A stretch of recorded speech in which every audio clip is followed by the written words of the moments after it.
O vídeo de hoje tem como objetivo falar a respeito desse livro aqui, do livro de Concórdia, As Confissões da Igreja Luterana. Você já ouviu falar a respeito dessas confissões de fé? Você que é luterano já ouviu falar ou já teve a oportunidade de ler o livro de Concórdia? Esse não é um livro que foi feito agora. Na verdade, ele foi composto no ano de 1580 e entregue para a igreja como a sua expressão de fé. Mas agora, nesses últimos dias, semanas, foi lançado esse novo livro, revisto, atualizado, e que vale a pena você conferir e talvez até ter em sua biblioteca.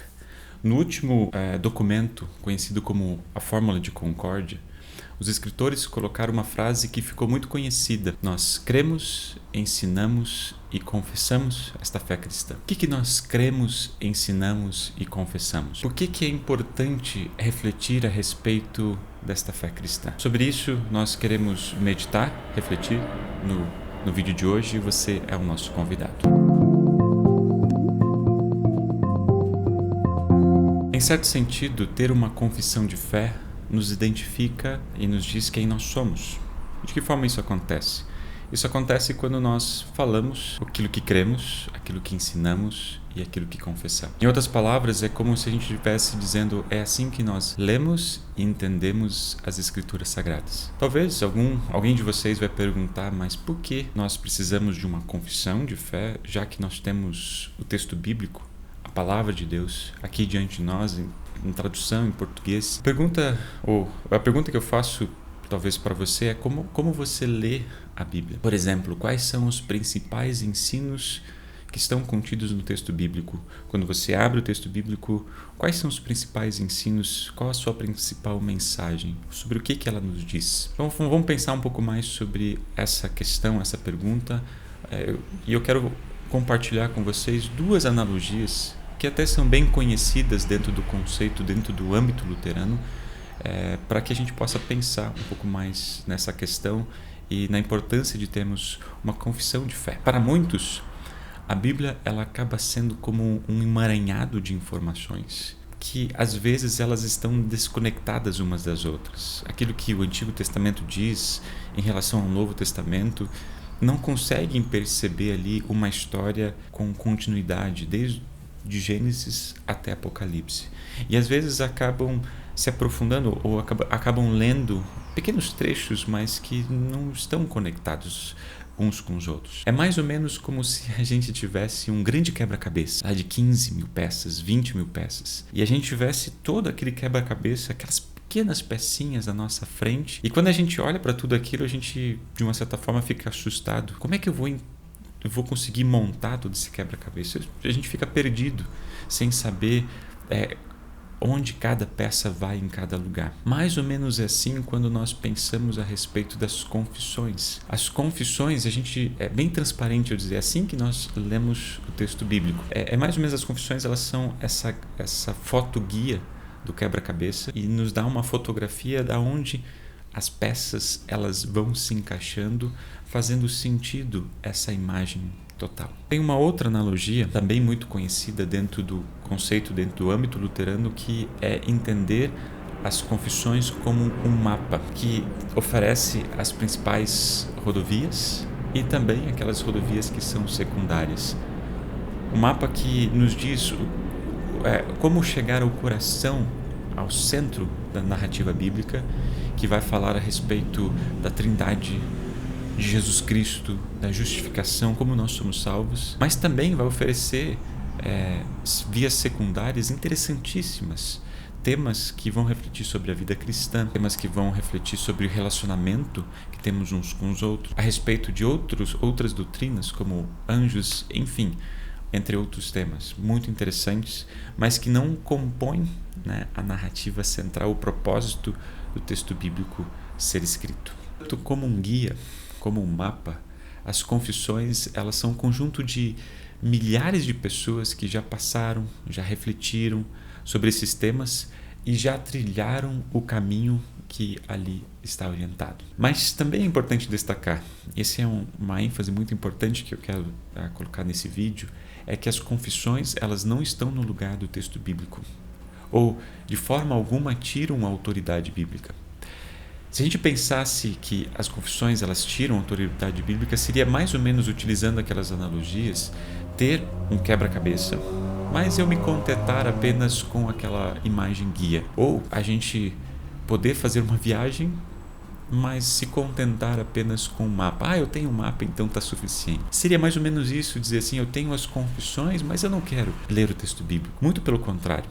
No momento que eu tenho as confissões, elas vão nos dar uma tranquilidade, uma segurança para aproveitar a jornada, aproveitar o caminho de fé, entendendo o propósito daquilo que quem Deus é, aquilo que Ele faz por nós em Cristo Jesus e ter ali segurança, paz, tranquilidade, orientação, salvação. Ao abrirmos, então, o livro de Concórdia, vocês vão perceber que vai haver vários documentos e na grande maioria desses documentos são datados do século XVI, desse movimento da Reforma.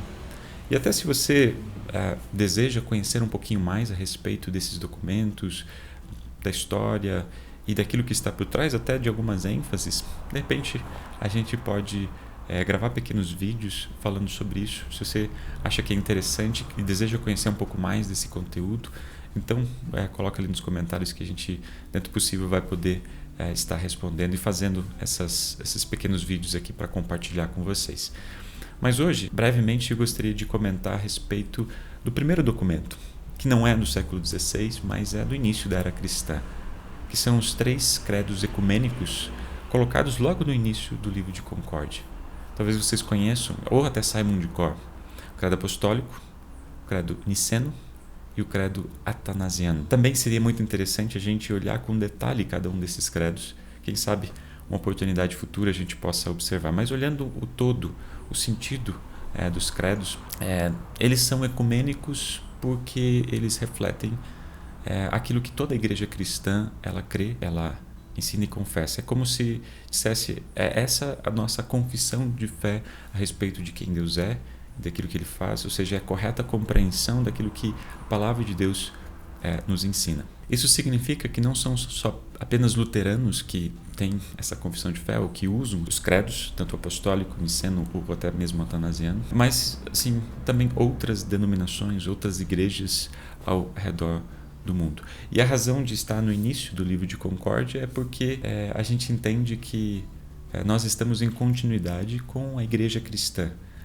com os pais da igreja, com os próprios apóstolos, e nós dissemos também aqueles que irão confessar essa fé no futuro, terão como base esses mesmos credos. Talvez vocês já perceberam que, por exemplo, o credo apostólico, e tanto o niceno como o atanasiano, mas o apostólico é o que nós mais conhecemos e o que mais utilizamos até mesmo em nossos cultos, que o primeiro e o terceiro artigo, que falam a respeito de Deus Pai e Deus Espírito Santo, são relativamente menores quando a gente compara com Jesus Cristo, com o Deus Filho, segunda pessoa da Trindade. Será que há menos informações para falar a respeito de Deus Pai e Deus Espírito Santo do que Jesus Cristo? Na verdade, talvez uma resposta que eu poderia dar, compartilhar, seria que os credos, em essência, eles são trinitários. Por quê? Porque eles refletem em nome de quem nós somos batizados, em nome do Deus triuno, Deus Pai, Filho e Espírito Santo. E no início da igreja cristã, inúmeros outros credos batismais existiam, ou seja, para reforçar em nome de quem cada pessoa é batizada, ou seja, em nome do Deus triuno. Mas também ele é cristocêntrico, cristológico na sua extensão, porque os credos eles também têm como objetivo dizer aquilo que Deus fez, a obra de Jesus em favor da humanidade pecadora, em favor de cada um de nós. Ou seja, Jesus nasceu da Virgem Maria, padeceu sob Pôncio Pilatos, foi crucificado, morto e sepultado, desceu ao inferno, terceiro dia ressuscitou, subiu aos céus e agora está sentado à direita de Deus Pai Todo-Poderoso, onde há de vir a julgar os vivos e os mortos. Em resumo, reforça aquilo que Deus Filho em Cristo Jesus fez por cada um de nós, nos resgatando da morte, nos dando vida, e um dia irá voltar para julgar os vivos e os mortos e oferecer a ressurreição. Então, em resumo, os credos, especialmente o credo apostólico, eles são trinitários, mas também podemos dizer cristocêntricos. Talvez, quando alguém te perguntar o que você crê, o que você confessa, você possa utilizar assim os credos, especialmente o credo apostólico, que fala quem Deus é e o que Ele faz por cada um de nós.